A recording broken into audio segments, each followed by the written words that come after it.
आज के टाइम में भाई ये चीज़ें उतनी यानी कि डिसअपॉइंटेड लगती हैं जितना कि आप समझते हो। आज फाइनली भाई यानी कि स्मैकडाउन के अंदर यानी कि रैंडी ऑर्टन का रिटर्न होता है और यहाँ पे द मिज को यानी कि आरकेओ लगा देते हैं और उसको चैलेंज भी कर देते हैं। और भाई ये मैच जो है यानी कि नेक्स्ट यानी कि फ्राइडे सैटरडे नाइट को जो यानी कि स्मैकडाउन का शो होगा उसमें फिक्स होगा। मगर भाई सबसे ज़्यादा इंटरेस्टिंग बात जो थी ना वो ये थी कि अगेंस्ट द कोडी रोज और फिर रैंडी ऑर्टन के। देखो भाई कहीं ना कहीं से तो मुझे लगता है कि जो आज के टाइम में सब कुछ यानी कि हो रहा है यानी कि कोडी रोज को अगेन यानी कि लेकर के उसकी टाइटल को लेकर के, तो देखो भाई ये कितनी ही अनकंफर्टेबल यानी कि चीजें लगती है। ड्रू मैकिंटायर कम था जो यहाँ पे यानी कि द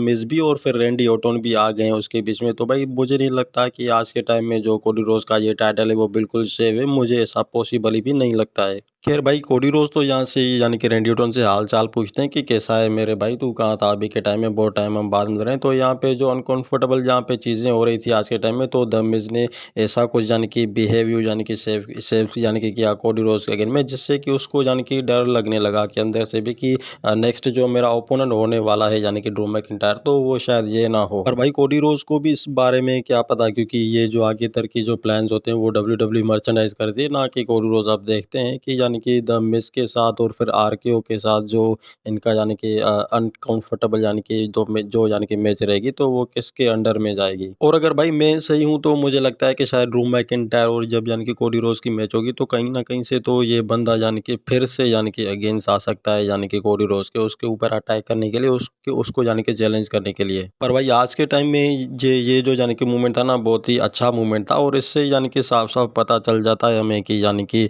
रैंडी ऑर्टन का जो आगे की तरह का जो प्लान है यानी कि वो किसके अगेंस्ट आए हैं। अब यहाँ पे तो सब एकदम से क्लियरली हमें पता चलेगा कि रैंडी ऑर्टन का सही से जो इशारा है वो यानी कि अनडिस्प्यूटेड डब्ल्यू चैंपियनशिप के ऊपर है। और अब ऐसा भी लगने लगा है क्योंकि अभी के टाइम में नहीं भाई, यानी कि पॉसिबल हमें कल को यानी कि नेक्स्ट जो वीक होगा उसके अंदर शायद हमें देखने को मिल सके कि यानी कि आरके और रैंडी ऑर्टन जो है यानी कि चैलेंज करने के लिए यानी कि उतावले ही हो जाए यानी कि रैंडी ऑर्टन को अगेंस्ट। पर शायद मुझे लगता है कि यानी कि कोडी रोज अगर चाहें तो वो यानी कि खुद भी चैलेंज कर सकते हैं रैंडी ऑर्टन आरके, तो ये यानी कि सबसे बेटर मूवमेंट होने वाला होगा।